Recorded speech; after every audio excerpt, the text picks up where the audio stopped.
Portland police probing armed robbery at store in Port Antonio. The police in Port Antonio are probing the robbery of a variety store by gunmen in Port Antonio yesterday afternoon.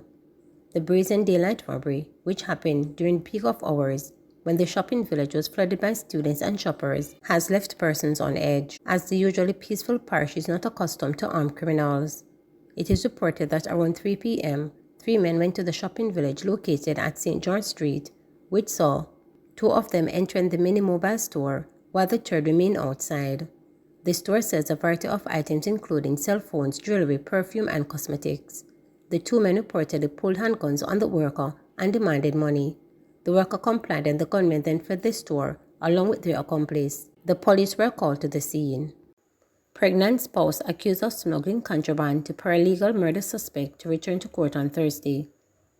The pregnant common-law partner of the St. Andrew mechanic, accused of killing paralegal Sandra Risden, is set to return to court on Thursday, March 7, when a formal bail application is expected to be made.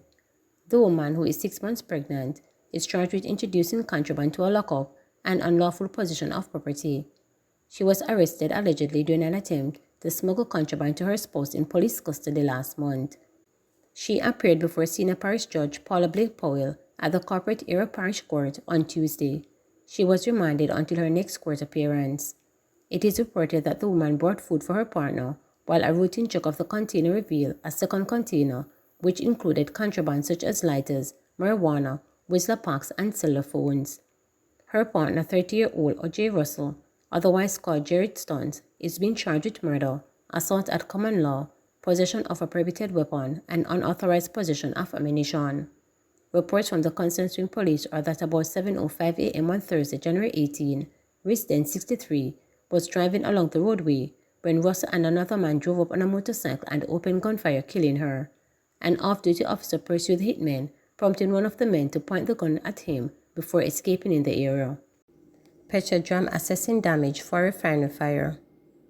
Petrojam says thorough assessments are to be undertaken to determine the extent of the damage caused by a fire yesterday at its Marcus Garvey Drive plant. The state-owned oil refinery said the blaze started shortly after 7 p.m. and that its team acted swiftly to initiate emergency protocols and successfully brought the situation under control. No injuries were reported. To ensure the safety of our personnel and prevent further escalation, we have made the decision to temporarily take affected plant offline, said Petrojam in a statement. Cooling operations were undertaken to expedite the process and restore normalcy as soon as possible, it added. Addressing concerns about supplying the public, Petrojam noted that it maintains a substantial reserve of products ensuring an uninterrupted supply to meet market demands. As investigations continue and damage assessment process, we will provide timely updates to keep our stakeholders informed. Commissioner Stuart Beckford of the Fire Brigade said 3 units responded to the fire at Petrojam. Meantime, 3 fire units on location, and we are mobilizing other resources to be dispatched to the location. The fire, as far as I have been advised by the team on the ground, is not yet under control, but they can manage, and they are working assiduously along with the Petrojam team to bring the situation under control. I will provide further updates as things progress. Energy Minister Darrell Falls has sought to assure that the fire will not disrupt operations, including fuel distribution. As Minister, I've been made aware of the fire at Petrojam. Thankfully, there is no injuries, and I can say there will be no disruption as we have enough stock to supply the trade while we get back as a result of the fire. I'll issue a further statement after full assessment has been made, but there's no need for panic or worry in the industry. Councillor-elect Ennis walks away from GLP, breaks deadlock for KSAMC. Winston Ennis, the former deputy mayor of Kingston, says he is leaving the Jamaica Labour Party to become an independent. He made the announcement in an audio release on Tuesday, saying he felt disrespected and was encouraged by his family to leave the party. I just want you all to know that I have walked away from the Jamaica Labour Party.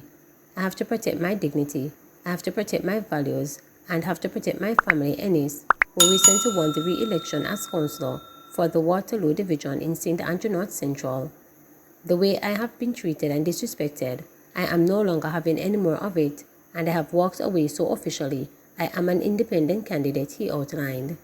Ennis departed from the Jamaica Labour Party would break the 2020 tie for the Kingston and St. Andrew Municipal Corporation following last week's local government election and give the People's National Party outright control of the parish council. It would also split evenly, 7-7 the number of municipal corporations won by the two political parties. Warmington and Wall spar over statements regarding resource allocation. Embattled parliamentarian Everett Warmington on Tuesday challenged his colleague, Transport Minister Darrell Voss, about statements the minister made regarding resource allocation. The issue stemmed from earlier comments from Mr. Warmington that the PNP Council will not be getting any of its money. During Tuesday's meeting of the Standing Finance Committee, while Mr. Voss was responding to questions from the opposition about the budgetary allocations for his various portfolios, Mr. Warmington asked the minister to distinguish between resource allocations from members of parliament versus councillors. Is there any method or as such within your ministry or scope where you can make allocation to councillors? Not to my knowledge, member. Is there such a privilege or opportunity in any other ministry? Do you know if any other ministry can do that? Not that I know of. But then, if that's the case, so you're making statement. You made a statement the other day where I'm concerned that you disassociate yourself from the statement I made in allocation. If it is not within a minister's to do it, power, then why are you making such statement in the Observer? I said to a general question. He said, what's the general question? He's making that be associated allocation from ministry councillor. Member. Yeah, you know that it's not possible. Then why are you making such statement? In response, Mr. Voss pointed out that he does not support partisan politics. Mr. Warmington was recently asked from Cabinet as the work minister following the circulation of a viral video of him making the statements which drew widespread condemnation. Chairman, let me make it clear for all who have ears to hear and eyes to see. I do not support partisan politics at any level, whether it's a council level, MP level, or government level. And as a minister of government, that will never happen under my watch in any way, shape, or form.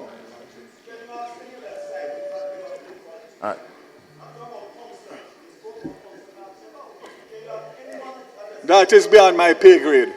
Member Will, hello. That's beyond my pay grade. Minister, the mic is not on for the member, and so you don't have to respond to it. Let's concentrate on the spokesperson on the opposition side.